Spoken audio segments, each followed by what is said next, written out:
When the railways, as we know them, were first being built at the beginning of the 19th century, they were envisaged as performing the same function as canals, to get goods from here to there, from coal mine to port, from a manufactory to a city. The development of steam was a game changer, and from the beginning people were carried at first merely in wagons otherwise designed for goods, and then in purpose-built carriages. Even when regular routes, primarily for the carriage of commuters into the cities, were established in Dublin and London, I'm not going to join the argument about which came first, there was still the mindset that a railway ran from A to B. And in their desperation to build and make money, companies were formed and navigationals set to work hacking and carving through the countryside, oblivious of what lay in their path and what might thereby be lost to future generations.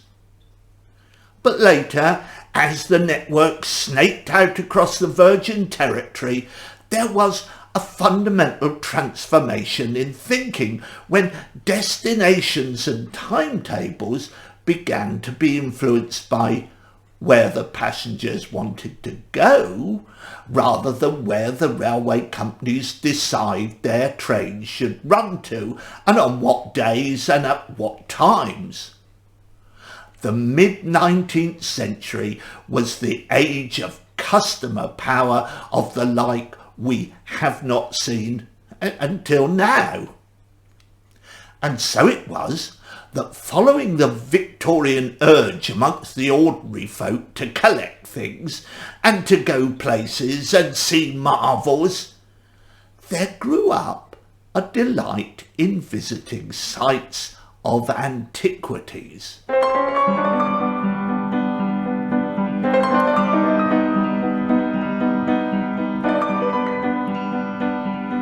When the Roman city of Wroxeter was unearthed, the nearby rail lines and stations were besieged with mobs of people wanting to visit. Charles Dickens, the novelist, was a great antiquarian, and allied with his fascination with railways, travelled and wrote about not only Wroxeter, but other Roman sites throughout the country. His words fanned the embers of the antiquities craze, and soon everyone wanted to see a Roman villa for themselves.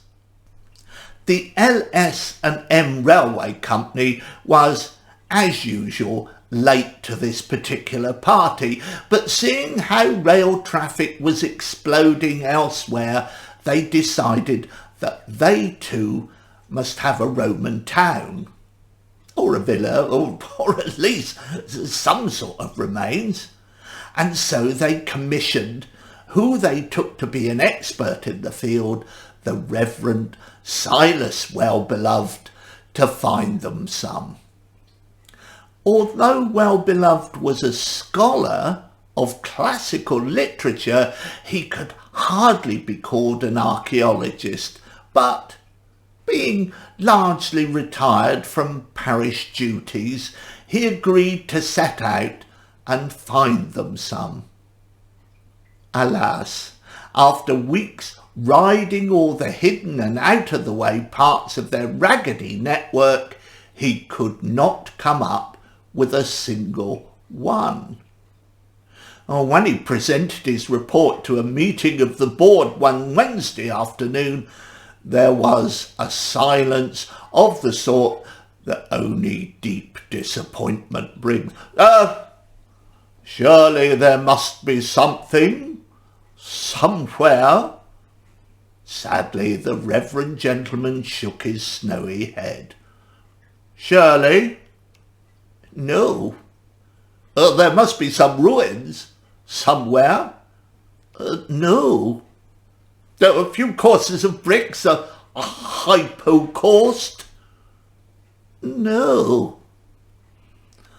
I think you mean that they are probably there, you just haven't been able to find them."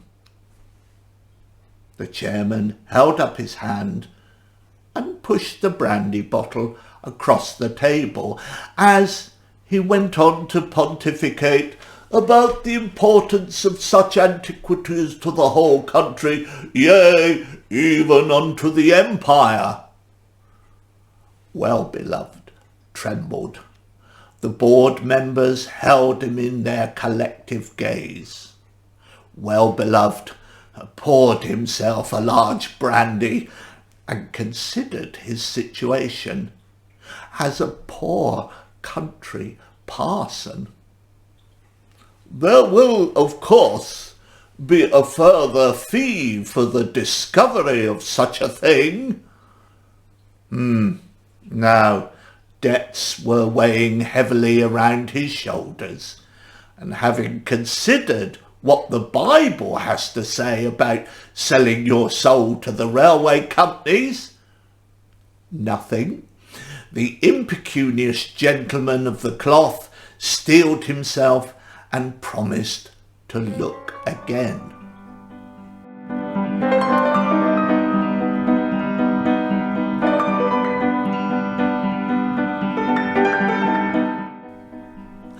As it happened, there was a field in rural Somerset, or Dorset, or Berkshire. It would be churlish of me to reveal where, containing grass-covered spoil heaps from the building of this stretch of railway and the construction of a deep cutting. Well-beloved found a few local labourers who were willing to work for a pittance and ask no questions, so he set them to work scouring through the detritus at the side of the cutting. There were, as it happened, a surprising number of good bricks, but bent on a desperate secrecy, well-beloved dared not ask what their provenance was. Thanks be that they were at hand. Now very soon trenches were dug nearby, bricks were laid and sort of half covered over. All the time, anxiety pressing on him, well-beloved designed as lavish an authentic site as his knowledge and available materials would allow. It was, he thought to himself, exactly where and how a rich Roman landowner would have constructed his villa. It was, he pleaded with his conscience, an entirely accurate reconstruction.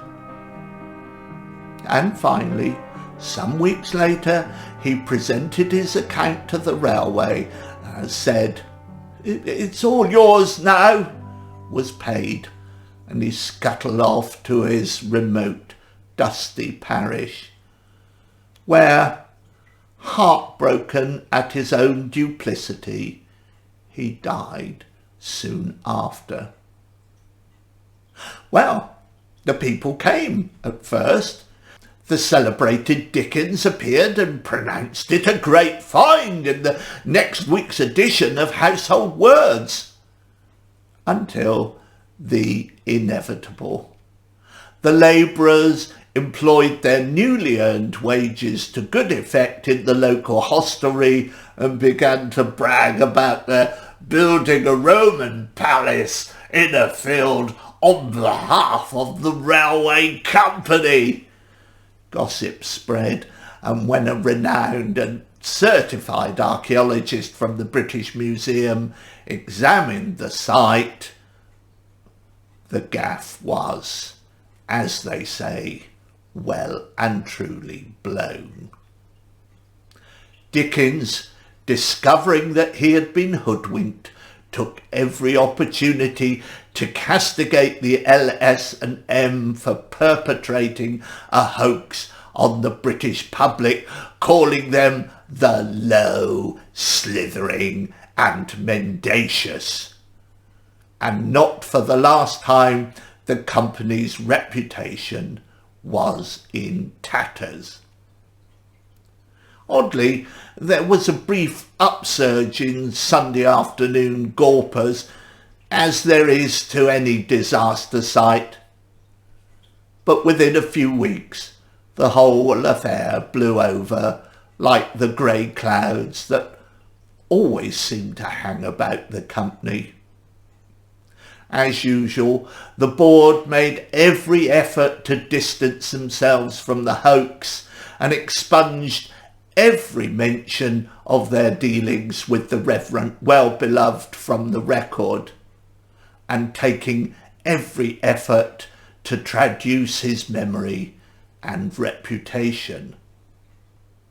It was many years later, after the antiquities bubble had burst and the ordinary sort of people were more interested in visiting the seaside, that a young and inquisitive archaeologist by name Prine took it upon himself to visit the site of the hoax to see what he could learn from it. He was somewhat puzzled to discover that the bricks of the construction were indeed Roman in origin.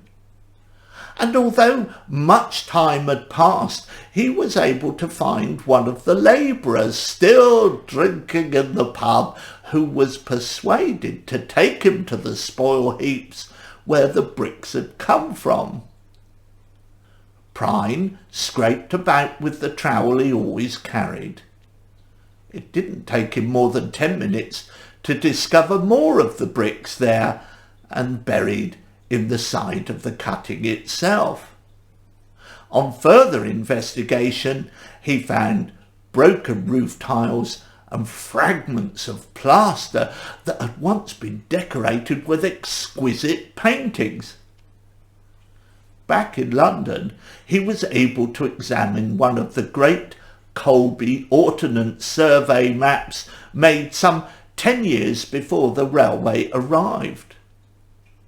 On it was clearly marked, in the spot where the railway cutting had been gouged through the hill, an enormous area which said quite clearly, Site of Roman Antiquity. Well, I hope you enjoyed that 10-minute railway tale. There will be another one along very soon.